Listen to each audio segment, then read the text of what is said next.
네, 오늘 누가복음 강의 12장을 마치고 13장으로 들어가겠습니다. 누가복음 13장 1절에서 누가복음 13장 1절에서 5절까지입니다. 누가복음 13장 1절에서 5절까지 말씀. 다 찾으신 줄 알고 제가 받들어 읽겠습니다. 바로 그때 몇 사람이 갈릴리 사람들에게 관하여 주께 말씀드리기를 빌라도가 갈릴리 사람들의 피를 그들의 희생제물과 섞었다고 하더라. 그러자 예수께서 대답하여 그들에게 말씀하시기를 너희는 그 갈릴리 사람들이 다른 모든 갈릴리 사람보다 더 악한 죄인들이라서 그런 일을 당했다고 생각하느냐? 내가 너희에게 말하노니 아니라 너희도 회개하지 않으면 모두 이와 같이 멸망하리라. 또 실로암에서 망루가 무너져 죽은 18명이 예루살렘에 사는 모든 사람보다 더 악한 죄인들이라고 생각하느냐? 내가 너희에게 말하노니 아니라 너희도 회개하지 않으면 모두 이와 같이 멸망하리라고 하시니라. 주님께서 두 번이나 같은 말씀으로 말씀하셨습니다. 오늘 드릴 누가복음 강의 소제목은요, 회개하지 않으면 멸망하리라. 회개하지 않으면 멸망하리라는 제목으로 말씀을 드리겠습니다. 이제 13장으로 들어왔습니다. 13장에 보시면은 1절에 보시면은 그때 몇 사람이 갈릴리 사람들에 관하여 주께 말씀드리기를 빌라도가 갈릴리 사람들의 피를 그들의 희생제물과 섞었다고 하더라. 이런 말씀이 나옵니다. 여러분들은 빌라도가 예수 그리스도를 재판할 때 그야말로 이래저래 눈치를 봐가면서 이러지도 못하고 저러지도 못하고 갈팡질팡 그런 어떤 진퇴양난의 그런 상황에 처해 있었던 것을 기억하실 것입니다. 여러분 그 이유가 무엇이라고 생각하십니까? 신빙성 있는 역사 기록들에 의하면요, 그 이유가 있었습니다. 왜냐하면은 그 이유들 중에 하나가 이 빌라도가 지금 이 13장 1절에 나오는 이 사건들과 더불어서 약 2번에 걸쳐서 이 로마 제국의 이 지배에 있어서 이렇게 반발을 조장하는, 그러니까 유대 민족의 반발이라든지 반감을 조장하는 그런 사건들을 이제 야기했다고 합니다. 그러니까 이제 당시 로마는 이스라엘을 지배하면서 당시에 이제 유행하는 말이 이제 그것을 가리키는 말이 이 팍스 로마나라는 말이 있습니다. 팍스 로마나는 이제 로마의 평화라는 뜻인데요. 이제 말 그대로 이제 로마가 지배하는 동안 평화가 유지된다는 뜻인데 실상 그것은 로마가 아주 절대적인 권력으로 지배를 하기 때문에 어떠한 반발이나 또 반항도 허용하지 않았던 것을 의미하는 것이잖아요. 그런데 이제 총독으로 나가 있는 이 빌라도가 이제 거기 제대로 다스리지 못하고 잘못 처신해서 유대인들이 반발하고 반감을 표현하고 또는 무슨 봉기를 일으키거나 이런 일들이 있었다고 하는 것입니다. 그래서 로마는 이 자신의 이 폭력과 착취의 체계인 그 팍스 로마나를 잘 유지해야 되는데 이제 이 빌라도 같이 잘못하게 되면은 이제 방해가 되니까 이 무능한 총독의 잘못된 치리로 방해받는 것 좋아할 리가 없는 것이죠. 그러니까 이제 그 빌라도는 이제 유대인들 특히 종교 지도자들 이런 자들이 나서서 막 이렇게 대들고 또 항의하고 하는 것에 대해서 눈치를 볼 수밖에 없는 상황이었던 것이에요. 사람을 두려워하고 있었던 것입니다. 이 13장 1절에 나오는 사건은요, 이제 오늘날로 따지면 평화유지군 정도 되는 것입니다. 이제 빌라도가 평화유지군을 갖다 성전 바깥들에 보내가지고 이제 희생제를 바치는 유대인들 가운데 얼마간을 칼로 죽였던 것이죠. 그래서 이제 그런 사건에 대해서 이제 예수님께서 13장 1절에서 이제 그 말씀을 이제 몇 사람들이 예수님께 그 말씀을 이제 그 사실을 전해드렸던 것입니다. 그래서 이런 것을 지켜보고 또 이런 것을 전하는 사람들의 마음에 드는 생각은 이런 것이었어요. 그렇게 이제 그 잔인하게 죽임을 당하고 또 그 갈릴리 사람들의 피를 희생제물과 섞을 정도로 그렇게 처참한 일을 당했다면 그 사람들은 아마도 아주 심한 죄를 지었을 것이다. 이제 그런 것들을 그런 마음가짐으로 이제 주님께 여쭤보고 아뢰고 있었던 것이죠. 이런 사고 방식은 뭐 전혀 새로운 것이 아니었죠. 우리가 욥기를 읽어보시면은 욥을 찾아왔던 이 세 친구들이 갖고 있던 생각도 마찬가지였어요. 그런 판단을 하고 있었던 것입니다. 그런데 이런 사람들의 저 사람은 무슨 죄를 저렇게 악한 죄를 지어서 그렇게 처참하게 죽임당하고 이렇게 안 좋은 일을 당하게 되었던가, 좀 선하게 살았으면 그렇게 빨리 가지는 않았을 텐데, 뭐 이런 생각을 하고 있었던 것이죠. 근데 예수님의 답을 한번 보십시오. 예수님의 답은 이제 3절에 보시면요, 내가 너에게 말하노니 아니라라고 하는 거예요. 아니라고 하시는 거예요. 틀렸다고 하시는 것이죠. 그러니까 그런 일을 겪었던 갈릴리 사람들이 그 말을 전하고 있는 사람들보다 특별히 더 악하거나 나쁜 사람들이라서 그런 일을 당했다는 것이 아니라는 것입니다. 그러니까 만일 여러분 가운데 나쁜 사람들만, 악한 사람들만 살해당한다고 생각하는 사람이 있으면요, 좀 좋은 말로 얘기해서 정말로 순진한 사람이라고 말할 수 있습니다. 그렇지 않습니다. 우리가 성경을 조금 읽어봐도 그것을 알 수 있는 것이에요. 여러분들 유대인의 구약 성경에서, 유대인의 성경 순서는 이제 창세기로부터 시작하지만은 제일 마지막 책이 우리 킹제임스 성경의 순서와는 다르다는 거 아시죠? 그죠? 제일 마지막 책이 역대기하입니다. 창세기에서 역대기하, 창세기에서 제일 먼저 죽는 사람이 누구냐면요, 마태복음 한번 열어보시죠. 마태복음, 성경 펴놓고 말씀드리겠습니다. 마태복음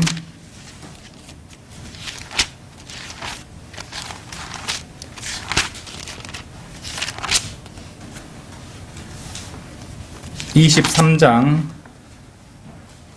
35절 보십시오. 요 마태복음 23장 35절 말씀은 누가복음 11장 51절에도 비슷한 말씀이 나옵니다. 참고로 알아두시고요. 누가복음 11장 51절에도 나오는데 마태복음 말씀으로 보겠습니다. 마태복음 23장 35절 보시면 그리하여 땅에 쏟아진 의로운 모든 피가 너희 위로 돌아오리니 의인 아벨의 피로부터 너희들이 성전과 제단 사이에서 죽인 바라키아의 아들 사카랴의 피까지니라 하신 것이에요. 이 말씀은 누가복음 24장 44절과 더불어서 이 구약의 정경을 갖다가 어느까지 범위를 정해야 되는 것인지를 우리가 드러내는 그런 증거 구절 중에 하나인데요. 그러니까 제일 처음에 죽임당한 사람이 보면 창세기에 나오는 아벨입니다. 아벨은 잘 아시잖아요. 그죠?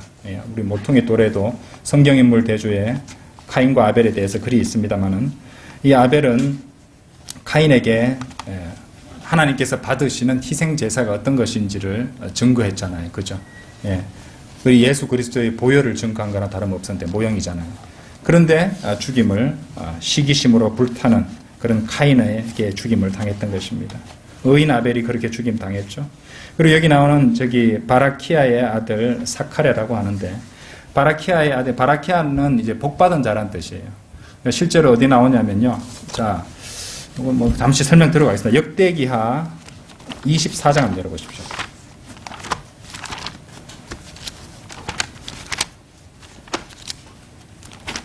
역대기하 24장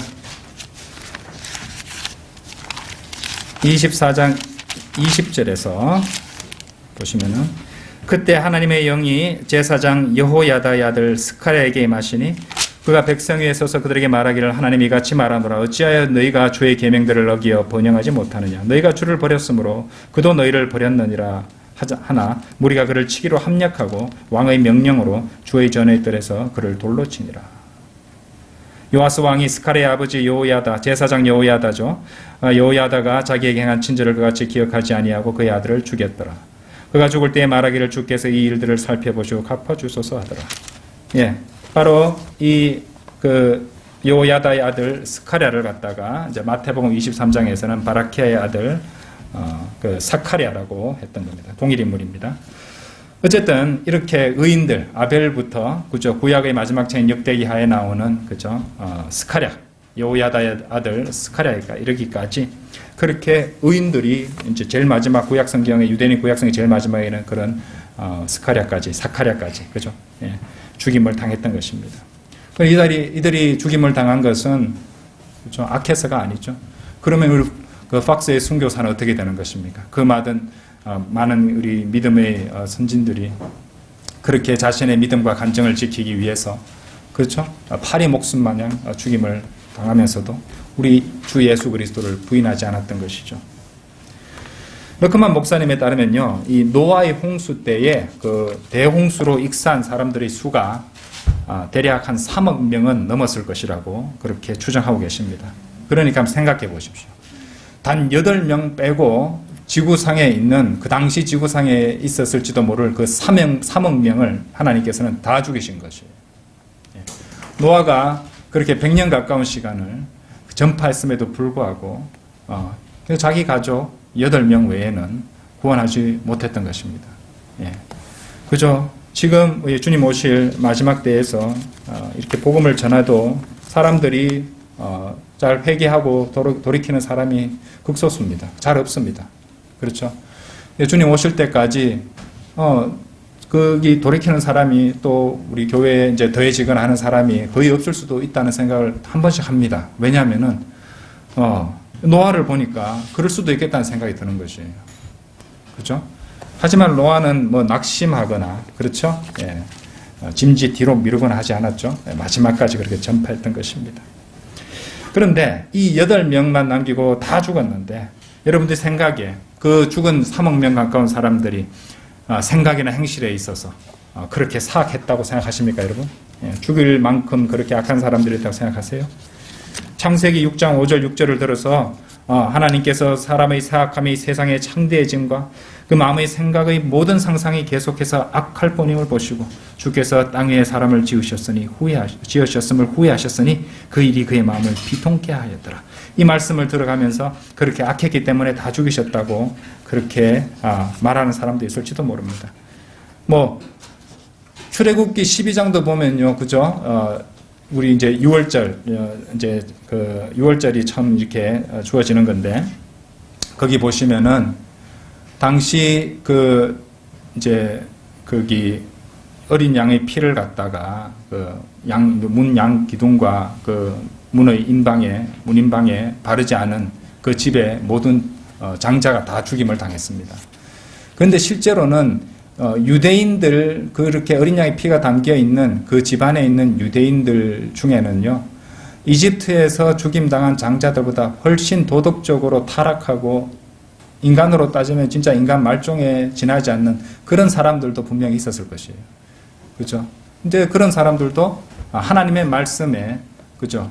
그 멸망에서 벗어날 수 있는 하나님의 말씀에 순종하지 않았기 때문에 그런 사람들도 다 죽임을 당한 것입니다. 그렇게 생각하면요, 한번 생각해 보십시오. 어린이들, 유아들, 그리고 이제 막 걸음마를 배우기 시작한 아이들은 또 한번 생각해 보면은 또 노아의 그 홍수라든지 이집트의 심판이라든지 이런 거 보시면은 그냥 그 아이들, 그냥 이제 막 걸음마를 갖다 시작한 아이들을 생각한다면은 그 아이들이 그렇게 그래 죽임 당할 악한 일을 저질렀다고는 볼 수 없는 것입니다. 그렇죠? 네. 하지만 실제로 이제 그렇게 노아의 대홍수나 이집트의 심판으로 죽임당한 어린 아이들은 실제로는 선악간에 지식이 없던 아이들이기 때문에 그 아이들은 이제 구원을 받았을 것입니다. 소돔도 한번 생각해 보실까요? 소돔의 경우 하나님께서는 하늘로부터 불을 내려보내셨죠. 모든 자들을 태워 부리셨습니다. 여러분들 소돔에 있는 그 모든 사람들이 하나하나 모두가 그 동성 연애자라든지 성도착자들이라고 생각하십니까? 그렇지 않았습니다. 실제로 그 롯의 딸의 사위들은 적어도 동성 연애자들은 아니잖아요. 그 딸들과 결혼했으니까, 그죠? 예. 그 사람들만 봐도 우리는 알 수 있는 것이에요. 한 70% 정도는 이제 소돔의 70% 정도는 동성 연애자나 성도착자 같은 그런 사악한 죄인들이었을지도 모르나 나머지 30%는 그런 죄인들은 아니었을 것이라고 생각하는 것입니다. 그런데 그럼에도 불구하고 하늘로부터는 불이 내려왔고 아이들, 병원에 누워있는 사람들 모두 불에 타버리고 말았던 것이죠. 그렇죠? 예. 형제자매 여러분, 하나님께서 그분의 선하심을 의로운 자나 또는 불의한 자에게 모두 보내주시듯이 그분께서 인생의 문제들과 고난들도 그렇게 차별 없이 보내주신다는 것을 일단 알고 인정을 하셔야 됩니다. 마태복음 5장 45절에도 악인과 선인에게 하나님께서는 차별 없이 태양과 비를 내려주신다고 그렇게 말씀하시지 않습니까? 달리 말해서 선하고 거룩한 삶을 사는 것이 그 사람으로 하여금 어떠한 문제도 겪지 않도록 그렇게 해주는 것이 결코 아니라는 말입니다. 나는 구원을 받고 나는 하나님을 잘 섬긴다고 생각했는데 왜 나에게 이런 인생의 문제들, 이런 고난과 이런 불행이 닥쳐오는가? 하나님 안 계시는구나. 나 믿음을 버릴래. 이런 사람도 있다는 것이에요. 아닙니다. 구원받았고 바로 하나님을 믿는다 할지라도 인생의 고난은 찾아오기 마련입니다. 여러분들 신약시대에서 가장 훌륭한 그리스도인들 중에 한 명이라고 일컬어지는 분이 누구십니까? 이 사도 바울이었죠. 여러분들 사도 바울을 그 정도 되면은 정말로 복도 받고 또 아주 평안한 삶을 살고 문제 없이 살고 그렇게 돼야 되는 거 아닙니까? 그런 논리라는 말입니다. 고린도후서 한번 열어보세요. 고린도후서 11장입니다. 하나님을 잘 섬긴 사도 바울이 어떻게 살았는가 한번 보시면 23절부터 보실까요? 23절부터 고린도후서 11장 23절부터 그들이 그리스도의 종이냐 내가 어리석은 자같이 말하지만 나는 더욱 그러하다. 내가 더 많이 수고하였고 매도 하해를 수 없이 맞았고 더 빈번히 감옥에 갇혔고 죽을 고비를 여러 번 당하였으니 유대인들로부터 40에 하나 뺀 매를 5번이나 맞았고 율법 때문에 그랬죠. 3번 몽둥이로 맞았으며 한 번은 돌로 맞았고 3번 파선을 당하였는데 하룻밤과 낮을 깊은 바다에서 보냈으며 여러 번 여행하는 중에 강의 위험과 강도의 위험과 동족으로부터의 위험과 이방인들로부터의 위험과 성읍에서의 위험과 광야에서의 위험과 바다에서의 위험과 거짓 형제들 가운데서의 위험을 당하였으며 수고하고 애쓰며 자주 깨어있고 배고프며 목마르고 자주 금식하고 춥고 헐벗었노라. 28절 그 외부의 일들 외에도 날마다 나에게 밀려드는 것은 모든 교회에 관한 염려라. 어때서 안팎으로 심정적으로 또 육체적으로도 수많은 고난과 고통을 겪었던 것입니다.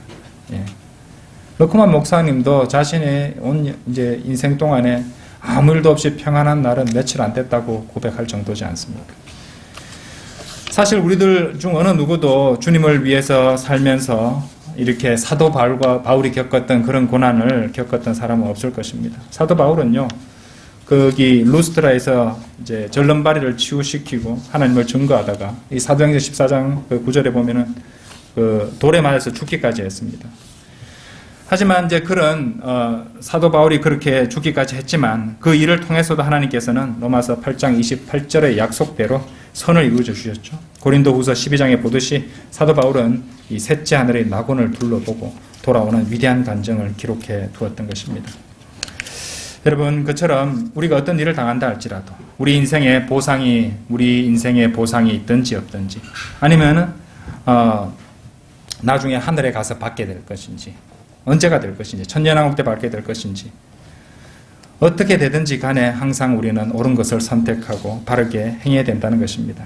그리스도인도요, 이 세상의 다른 모든 사람들과 마찬가지로 인생의 고난과 문제들을 겪게 되어 있습니다. 태풍이 와서 집이 무너질 수도 있고요, 홍수가 와서 모든 것을 쓸어가 버릴 수 있습니다. 난데없이 생각지도 않았던 암에 걸릴 수도 있는 것이에요. 인간이라면 누구에게나 그런 일이 일어나는 것입니다. 그리스도인들도 마찬가지예요. 하지만 그리스도인들은요, 아무 소망도 없이 그런 일을 당하는 이 세상 사람들과는 다릅니다. 우리는 더 나은 상태에 있다는 걸 아셔야 돼요. 우리를 지키시고 우리 모든 것을 합력시켜서 선을 이루시는 하나님을 섬기고 살고 있기 때문입니다. 그러므로 여러분, 설령 문제에 직면하고 고난을 당한다 할지라도 다음의 사실을 결코 잊지는 마십시오. 곧 하나님께서는 그분께서 하시는 일들을 잘 알고 계시고 그분만의 완벽한 계획을 갖고 계시다는 그 사실을 말입니다. 하나님께서 우리에게 고난을 허락하신다면요, 우리를 누구보다도 가장 잘 아시는 분께서 우리에게 필요하기 때문에 허락하신 것이고 꼭 우리가 견뎌낼 수 있고 감당할 수 있는 최적의 고난만을 허용하신다는 것을 기억하십시오. 그것을 기억한다면 우리는 좀 더 마음의 평안을, 화평을 얻을 수 있을 것입니다. 다시 말씀드리지만 그리스도인들도 크고 작은 문제들을 당하게 되어 있습니다. 그리고 그런 것들이 나는 주님을 잘 섬기니까 나에게는 피해갈 거야. 나에게는 일어나지 않을 거야. 그렇게 착각하지 마십시오.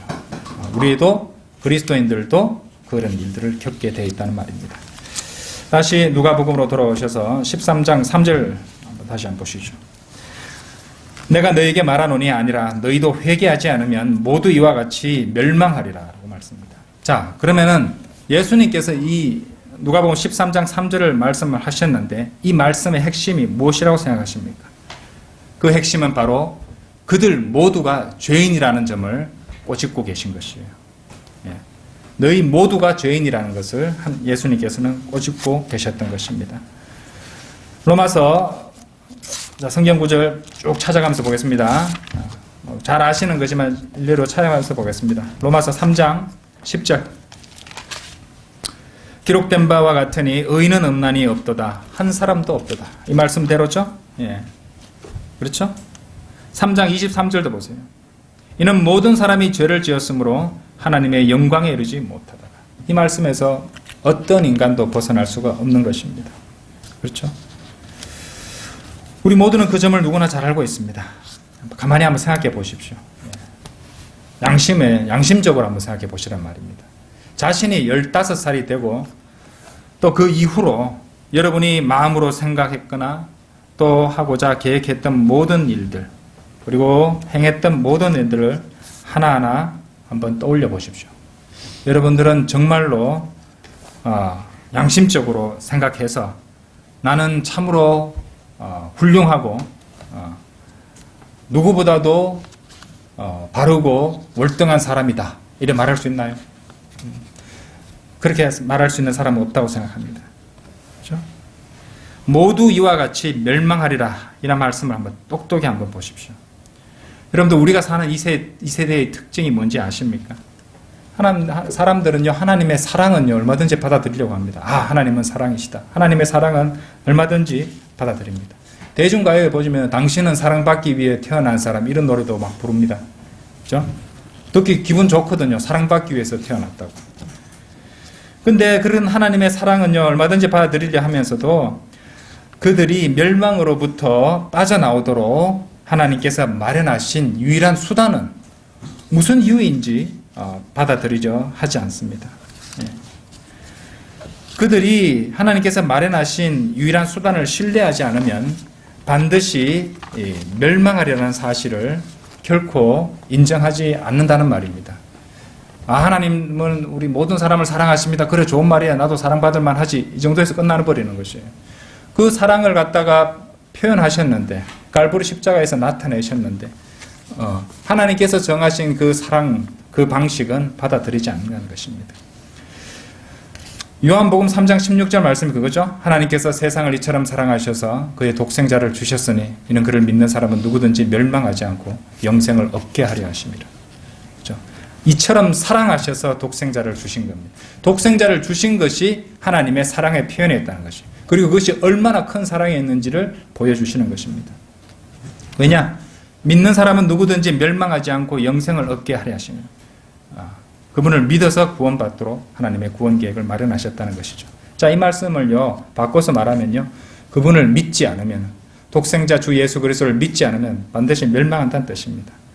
근데 세상 사람들은요 하나님은 사랑이시다 하나님은 사랑이시다 외치면서 그들이 범한 모든 잘못을 눈감아 주시고 따라서 그들을 하늘나라로 들어가게 해주실 것이라고 막연히 생각하는 것이에요. 하지만 절대 그렇지 않습니다. 요한복음 3장 16절은 많이 들어봤는데 요한복음 3장 36절은 모르는 사람이 많습니다. 한번 보실까요? 그들은 이 말씀을 생각하지 않아요. 요한복음 3장 36절 아들을 믿는 자는 영생을 가졌고 그 아들을 믿지 않는 자는 생명을 보지 못하고 오히려 하나님의 진노가 그 사람 위에 머물러 있느니라고 하더라. 혹자는 이렇게 물을지도 모릅니다. 하나님의 진노가 그 사람 위에 머물러 있다니 그 사람이 누굽니까? 그들은 하나님께서 자신의 아들을 보내어 대신 죽게 하실 만큼 그렇게 사랑한 사람들이죠. 하지만 그 사람들이라도 그렇게 사랑을 보여주셨는데 그 대상들에게 그 사람들이라도 하나님의 아들을 거부한다면 이 말씀대로 그 사람을 총알보다도 더 빨리 지옥에 던져 넣으실 것이고 그 점에 있어서는 하나님께서는 조금의 망설임도 없을 것입니다. 아들을 믿지 않는 자는 생명을 보지 못하고 오히려 하나님의 진노가 그 사람 위에 머물러 있느니라. 그래서 구원받지 못하고 죽는다면 그 사람의 혼은 총알보다도 더 빠르게 지옥으로 떨어진다는 것입니다. 사람들이 오해하는 것이 있습니다. 그들은 하나님의 자비와 친절과 오래 참으심을 그분의 사랑과 혼동하는 것이에요.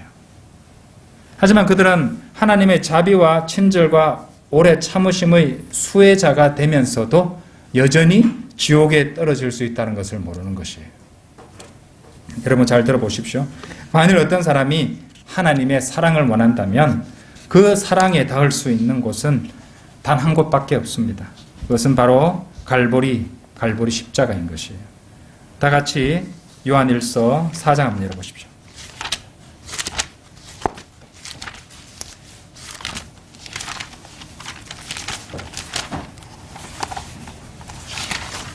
요한일서 4장 10절 여기에 사랑이 있으니 우리가 하나님을 사랑한 것이 아니요 그분이 우리를 사랑하시고 그의 아들을 우리 죄들을 위하여 화목제물로 보내신 것이라. 우리 죄들 때문에, 그죠? 우리 죄들을 제거하시려고 화목제물로 보내셨다는 말입니다. 로마서 5장 8절에서는 우리가 아직 죄인이었을 때 그리스도께서 우리를 위하여 죽으심으로써 하나님께서는 우리를 향한 그의 사랑을 나타내셨느니라고 말씀하십니다.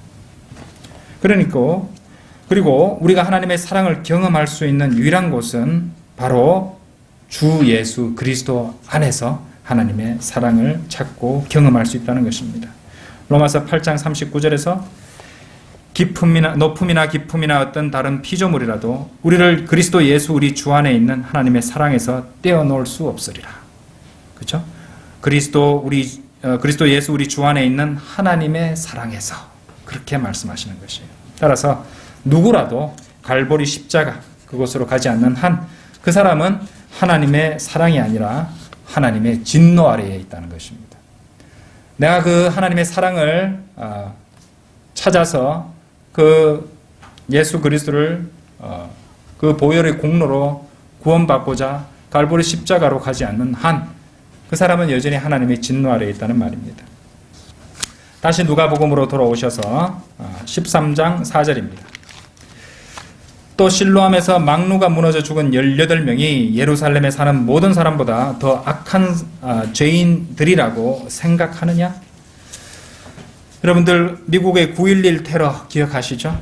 네, 테러리스트들의 공격으로 3,000명 가까운 사람들이 희생되었습니다. 여러분들은 그렇게 죽은 사람들이 각자 응당한 보응을 받아서 그렇게 되었다고 생각하십니까? 예수님에 따르면요 그렇지 않습니다. 5절 보십시오. 누가복음 13장 5절에서 내가 너에게 말하노니 아니라 그들이 더 악해서 그렇게 죽은 것이 아니라 그렇죠? 그 죽은 이제 사람들 가운데서는 그 사람들을 구하려고 들어갔던 소방관들도 다소 희생되었습니다. 그런 의롭게 희생한 그런 사람들도 희생되었단 말이에요. 주님께서 이렇게 말씀하십니다. 너희도 회개하지 않으면 모두 이와 같이 멸망하리라고 하십니다. 그 중에는요 확실히 그리스도인들도 있었을 것입니다. 구원받은 그리스도인들도 9.11 테러로 죽은 사람이 있었을 것입니다.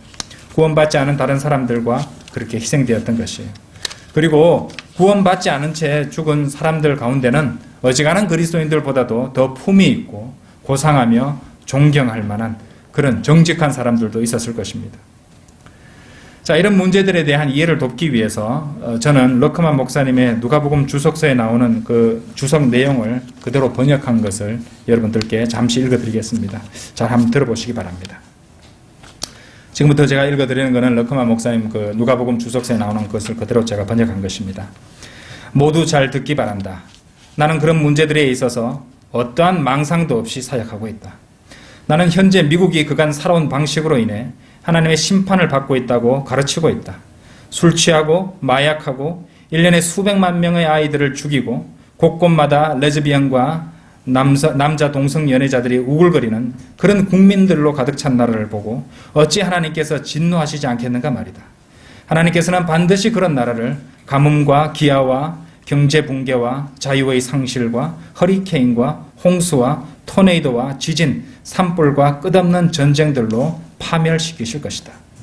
혹자는 이렇게 말할지도 모른다. 그렇다면 당신도 함께 같은 심판을 받을 것 아니요? 라고 말이다. 그렇다. 아마도 그럴지도 모른다. 그러나 그렇다고 그것이 학교와 공공건물에서 그분의 말씀을 치워버리고 사람들에게 하나님이 거짓말을 하셨다고 가르치며 하나님이 말씀하신 바에 대해 정면으로 도전하는 법을 통과시키는 나라에 대한 하나님의 태도를 결코 바꿀 수는 없을 것이다. 그 심판의 도끼가 내려쳐질 때 어쩌면 나도 다른 모든 사람들과 함께 그 심판을 받을 것이기는 하다. 하지만 나와 구원받지 않은 사람들 사이에는 엄청난 차이가 있다. 그것이 무엇인지 아는가? 설령 내 몸이 죽거나 멸망한다고 해도 그것이 내게 일어날 수 있는 가장 나쁜 일일 것이라는 점이다. 어째서 그런가? 나의 죄는 이미 갈보리 십자가에서 심판받았고 1949년 3월 내가 그리스도께로 나아왔을 때 그 모든 죄들에 대한 용서를 받았기 때문이다. 내 늙은 몸이 죽는다면 나는 해보다 더 밝게 빛나는 영광의 본향으로 돌아갈 것이다. 하지만 구원받지 못한 죄인들은 이곳 이 땅에서의 하나님의 심판으로부터 지옥에서 받는 하나님의 심판으로 옮겨가게 될 것이다. 여러분 어떻게 생각하십니까? 우리가 사는 이 나라 이 땅도 미국보다 딱히 더 나을 점이 없는 상태입니다. 그렇죠? 죄악과 미혹과 거짓 교리와 가짜 성경과 거짓된 믿음이 팽배해 있는 이 땅 역시도 하나님의 심판을 피하기는 어려울 것 같습니다. 이제 결론을 맺겠습니다. 다시 누가복음 13장 5절을 보시기 바랍니다. 내가 너희에게 말하노니 아니라 너희도 회개하지 않으면 모두 이와 같이 멸망하리라고 하시니라. 혹시 이 설교를 온라인으로 듣고 있는 분들 가운데 아직 구원받지 않은 그런 분이 계십니까? 그렇다면 제 말을 잘 들어보십시오.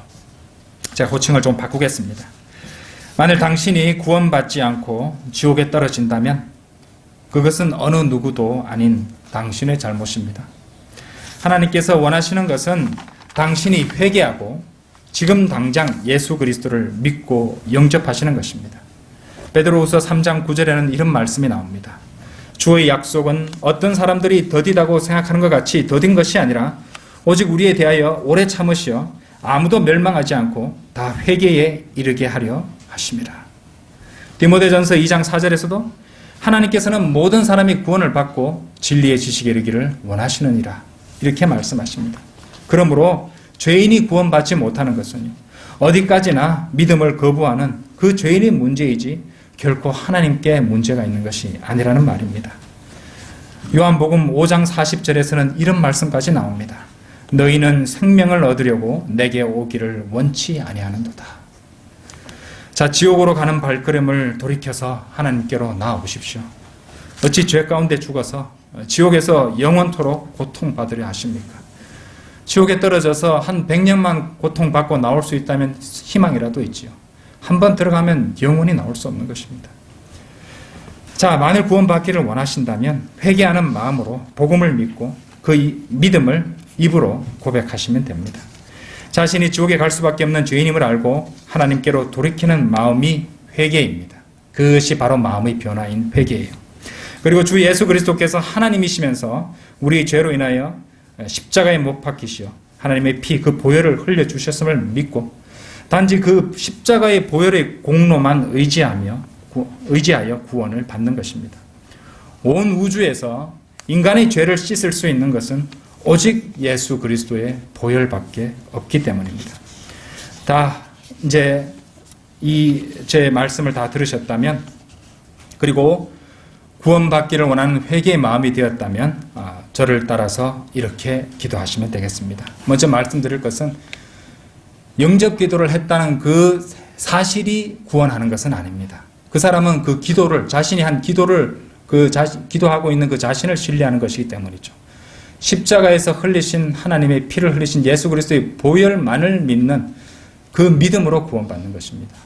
구원받기 원하신다면 회개의 마음이 되셨다면 나는 이제 지옥에 떨어져서 영원히 고통받을 수밖에 없는 죄인이라는 것을 아셨고 하나님께 저를 구원해 주십시오라고 매달리고 싶은 그런 마음의 변화가 일어났다면 저를 따라 이렇게 기도하시면 되겠습니다.